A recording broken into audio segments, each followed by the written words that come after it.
Olá pessoal, eu sou a Tamara e chegamos no capítulo 5 do livro Os Mensageiros, Ouvindo Instruções. No grande salão, Aniceto esperava-nos acolhedor. Fileiras enormes de assistentes enchiam o espaço vastíssimo. Homens e mulheres, aparentando idades diversas, permaneciam recolhidos, a demonstrar, porém, expectativa e interesse. Hoje, explicou o nosso orientador, dirigindo-se a Vicente de maneira particular, teremos a palavra de Telésforo, antigo lidador da comunicação, que pediu a presença de todos os aprendizes do trabalho de intercâmbio entre nós e os irmãos encarnados. Sentamo-nos confortavelmente, aguardando por nossa vez. Daí a minutos, Telésforo penetrava no recinto, sob harmoniosas vibrações de simpatia geral. Aniceto e outros instrutores instalaram-se ao lado dele, em torno da mesa nobre, onde se localizava a direção da Assembleia. Após saudar a assistência numerosíssima, formulando votos de paz e incentivando-nos aos testemunhos redentores, Telésforo atingiu o assunto principal que o levara até ali. Agora, disse com autoridade sem afetação, conversaremos sobre as necessidades da representação de nossa colônia nos trabalhos terrestres. Aqui se encontram companheiros fracassados nas intenções mais nobres e irmãos outros desejosos de colaborar nas tarefas que condizem com as nossas responsabilidades atuais.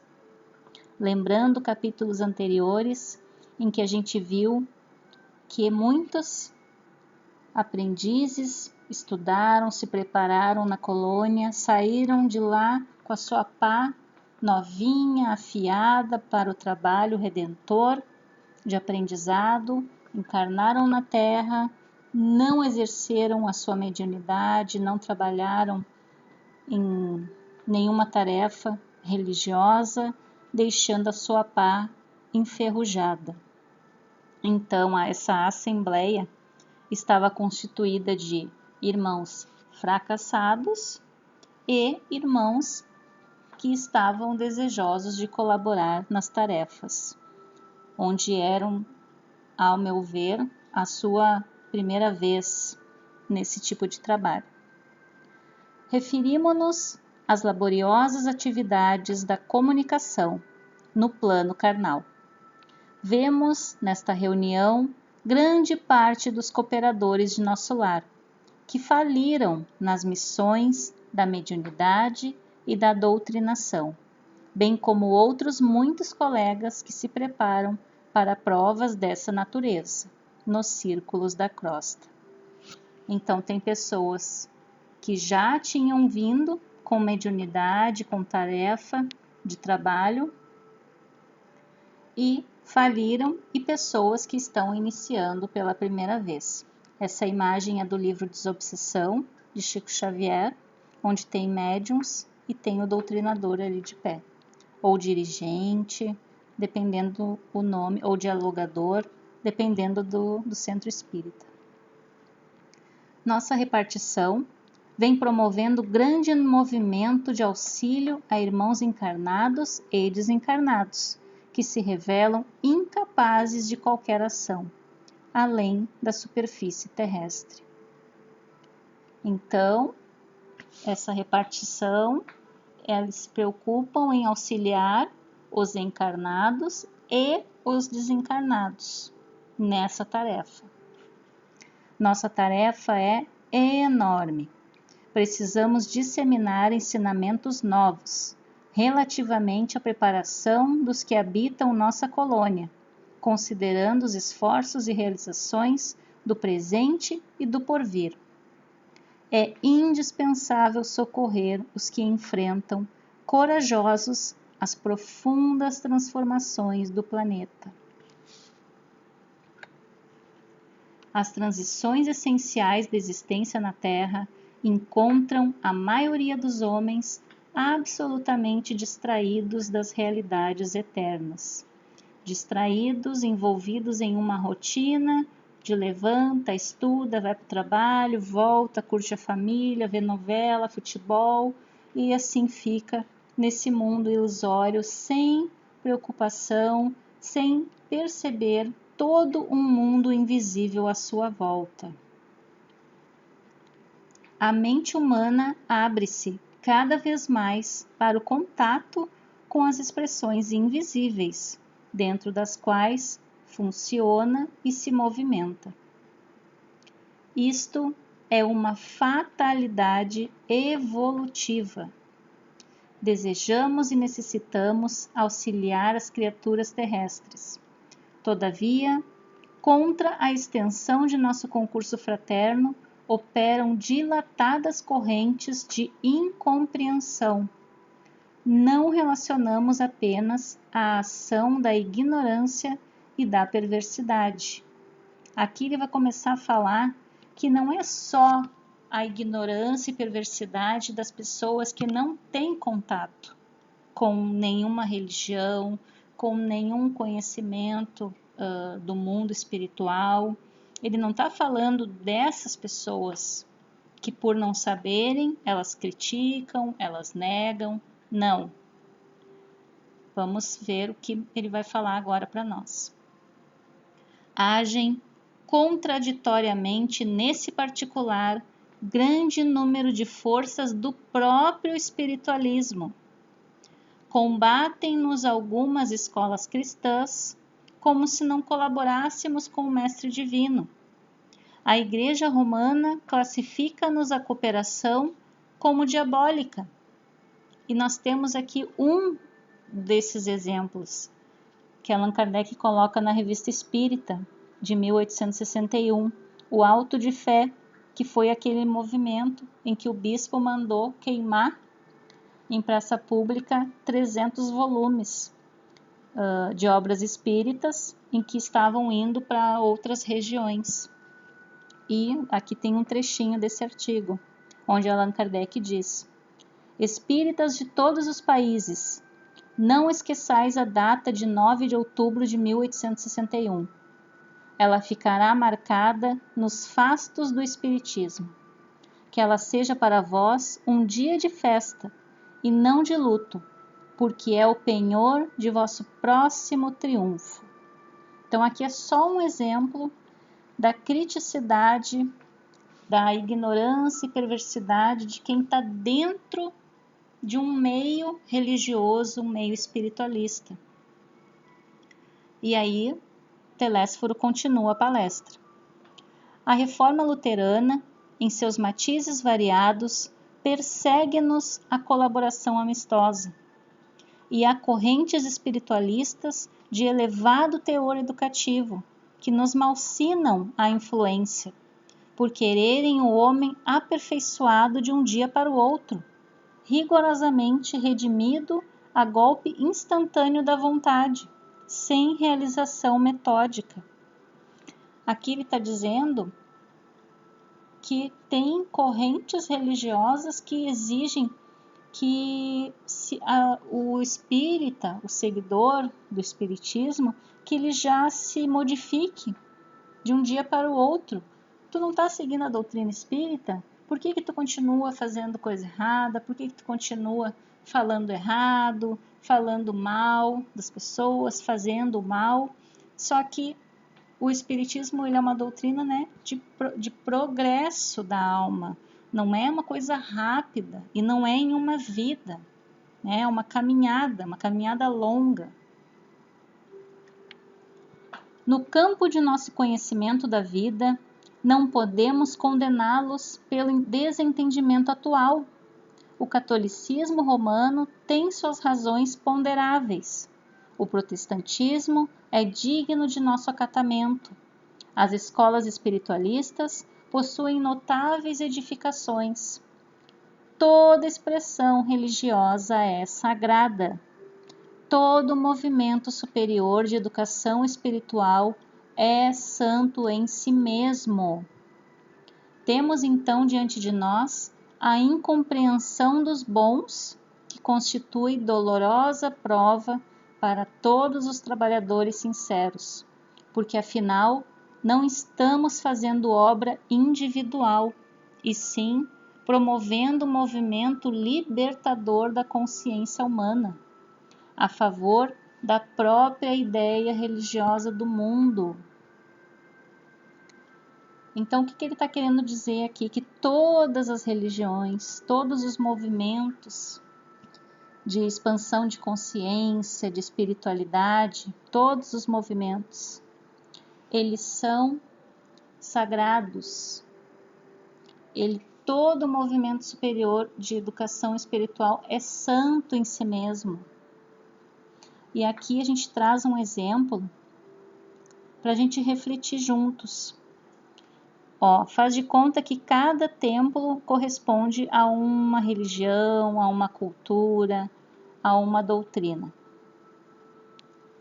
E digamos que cada uma dessas igrejas, templos, eles estão espalhados, é como se fossem escolas. Eles estão espalhados por todo o Brasil e são filiais.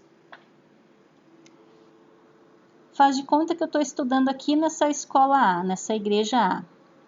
Eu estou aqui, mas eu não estou conseguindo entender o que eles estão falando, eu não estou me sentindo bem aqui, então eu peço transferência e eu vou lá para o templo D.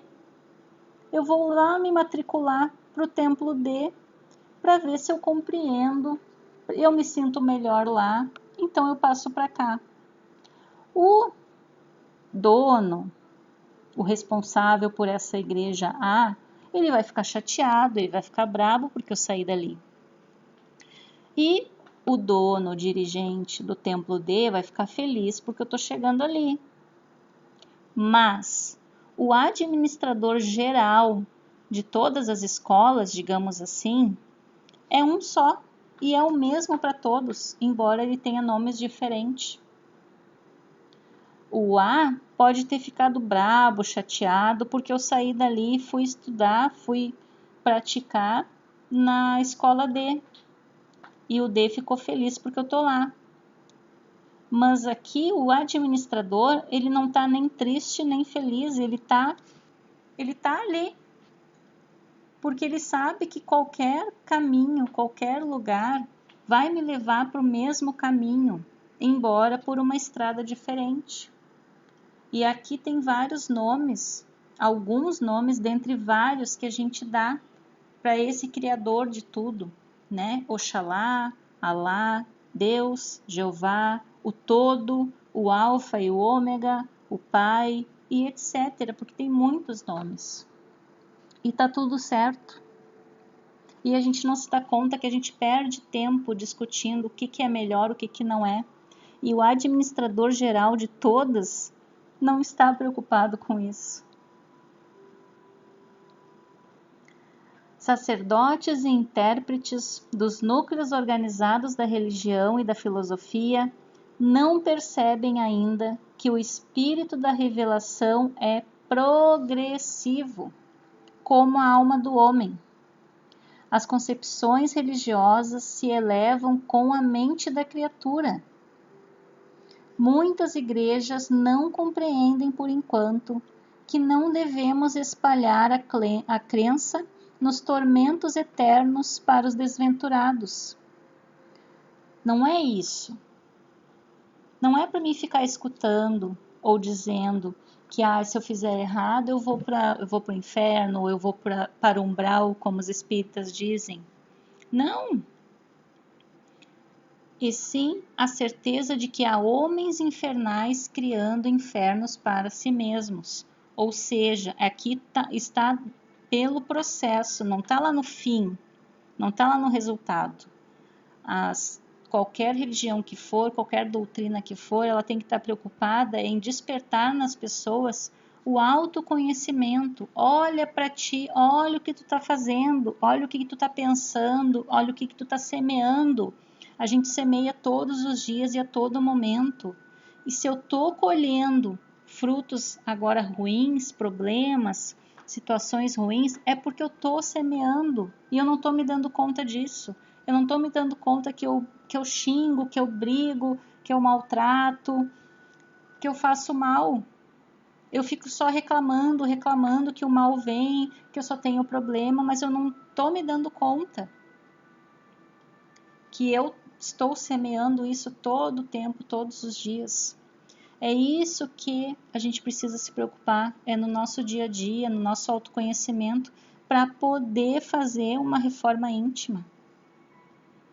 Mas a gente perde tempo olhando as outras filiais e falando mal, e falando quem é a melhor, quem é a pior. E Gandhi também nos diz aqui algo parecido. As religiões são caminhos diferentes convergindo para o mesmo ponto.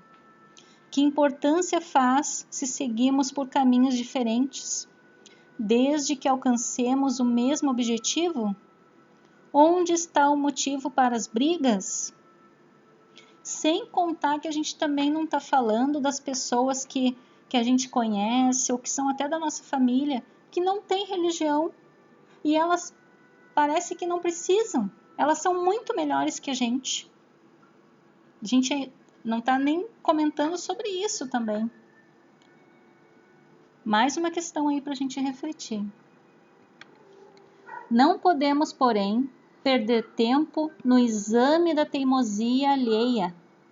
Temos serviços complexos e dilatados. E como dizíamos, a humanidade terrena aproxima-se dia a dia da esfera de vibrações dos invisíveis de condição inferior. Ficamos tanto nessa picuinha de falar mal dos outros, de se comparar, de discutir, que a gente vai rebaixando vibratoriamente e vai chegando próximo dos invisíveis de condição inferior, provocando aí obsessões, martírios para nós mesmos, que a rodeia em todos os sentidos. Mas, segundo reconhecemos, esmagadora percentagem de habitantes da Terra não se preparou para os atuais acontecimentos evolutivos, porque fica naquela rotina, naquele ciclo, né? Acordar, trabalhar, ver novela, conviver com a família e só isso. E os mais angustiosos conflitos se verificam no sendal humano. A ciência progride vertiginosamente no planeta, e, no entanto, à medida que se suprimem sofrimentos do corpo, multiplicam-se aflições da alma. Os jornais do mundo estão cheios de notícias maravilhosas quanto ao progresso material. Segredos sublimes da natureza são surpreendidos nos domínios do mar, da terra e do ar. Mas a estatística dos crimes humanos é espantosa. Os assassínios da guerra apresentam requintes de perversidade muito além dos que foram conhecidos em épocas anteriores. Os homicídios, os suicídios, as tragédias conjugais, os desastres do sentimento, as greves, os impulsos revolucionários da indisciplina, a sede de experimentação inferior, a inquietação sexual, as moléstias desconhecidas, a loucura, invadem os lares humanos. Não existe em país algum preparação espiritual bastante para o conforto físico. Entretanto, esse conforto tende a aumentar naturalmente. Então, aqui que a gente pode ver, nessa parte do capítulo, a importância do autoconhecimento, de pesquisar, de cultivar as nossas boas ações, nossas qualidades, nossos pontos positivos, para fazer a reforma íntima do que a gente ainda precisa melhorar, do que a gente precisa podar. A educação emocional, será que a gente tem educação emocional? educação de valores, que valores que nós temos e prezamos e compartilhamos com as pessoas, que valor eu deixo nas pessoas com quem convivem comigo, coisas para a gente pensar. O homem dominará cada vez mais a paisagem exterior que lhe constitui moradia, embora não se conheça a si mesmo. Atendido, porém, o corpo revelará necessidades da alma e vemos agora a criatura terrestre assoberbada de problemas graves, não só pelas deficiências de si própria, senão também pela espontânea aproximação psíquica com a esfera vibratória de milhões de desencarnados que se agarram à crosta planetária, sequiosos de renovar a existência que menosprezaram sem maior consideração aos desígnios do Eterno. Então eles estão aí, muitos à nossa volta, aprendendo com a gente, nos intuindo, nos inspirando, nos incentivando, pedindo ajuda, estão todos à nossa volta. A rigor, também nós compreendemos que os serviços da comunicação no mundo deveriam realizar-se apenas no plano da inspiração divina para os círculos terrenos, do superior para o inferior. Mas como agir diante de milhões de enfermos e criminosos nas zonas visíveis e invisíveis da experiência humana? Pelo simples culto externo, como pretende a Igreja de Roma? Pelo ato de fé, exclusivamente, como espera a Reforma Protestante? Por mera afirmação da vontade, conforme pontificam certas escolas espiritualistas? Não podemos, no entanto, circunscrever apreciações na visão unilateral do problema. Concordamos que a reverência ao Pai, a fé e a vontade são expressões básicas da realização divina no homem. Mas não podemos esquecer que o trabalho é necessidade fundamental de cada espírito. Aqui ele está dizendo que não basta só ir à igreja, só ir ao centro, assistir uma palestra, voltar para casa, e vou lá e rezo um rosário, rezo um terço, volto para casa, pago o dízimo, volto para casa. Não, a gente precisa de trabalho, de continuidade numa obra de caridade, num trabalho de assistência, para entender, para que essas leis divinas entrem no nosso espírito. E aqui a gente traz o item 674 do Livro dos Espíritos. A necessidade do trabalho é lei da natureza? O trabalho é lei da natureza. Por isso mesmo constitui uma necessidade. E a civilização obriga o homem a trabalhar mais, porque lhe aumenta as necessidades e os gozos. Então precisamos de um trabalho, precisamos nos ocupar com alguma obra, alguma assistência espiritual. Que outros irmãos nossos perseverem tão somente nas especulações teológicas. Deixa eles brigarem, deixa eles discutirem. Encaremos, porém, os serviços do Senhor como se faz indispensável.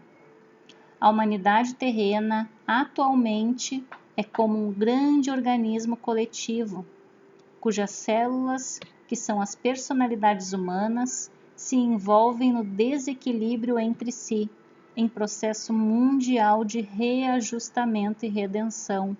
Estamos todos interligados, interconectados. Cada um de nós é como se fosse uma célula de um corpo.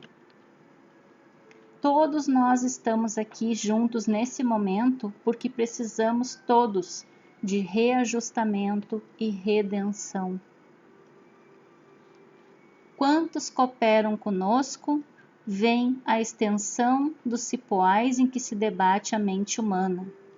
Quem se propõe a fazer esse trabalho, a essa assistência, percebe a extensão que se debate a mente humana é complexo. Criminosos agarram-se a criminosos, doentes associam-se a doentes. Precisamos oferecer no mundo os instrumentos adequados às retificações espirituais, habilitando nossos irmãos encarnados a um maior entendimento do Espírito do Cristo. Para consegui-lo, todavia, necessitamos de colaboradores fiéis, que não cogitem de condições. Eu só vou se eu ganhar alguma coisa. Compensações e discussões, mas que se interessem pela sublimidade do sacrifício e de renunciação com o Senhor. A essa altura, Telésforo interrompeu a lição em curso e, fixando o olhar percussiente na assembleia, tornou em voz mais alta: quem não deseje servir, procure outros gêneros de tarefa. A comunicação não comporta perda de tempo, nem experimentação doentia, sem grave prejuízo dos cooperadores incautos. Noutros ministérios, a designação de trabalhadores define com precisão todos os que colaboram com o Divino Mestre. Aqui, porém, acima de trabalhadores, precisamos de servidores que atendam de boa vontade. Nesse instante, em vista doutra longa pausa, identifiquei a forte impressão dos ouvintes, que se entreolhavam com inexprimível espanto. Pois é.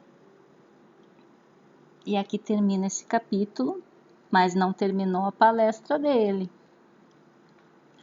Boas reflexões para todos nós, bom trabalho de autoconhecimento para uma possível reforma íntima, que ainda dá tempo. Um beijo a todos, muita paz e luz.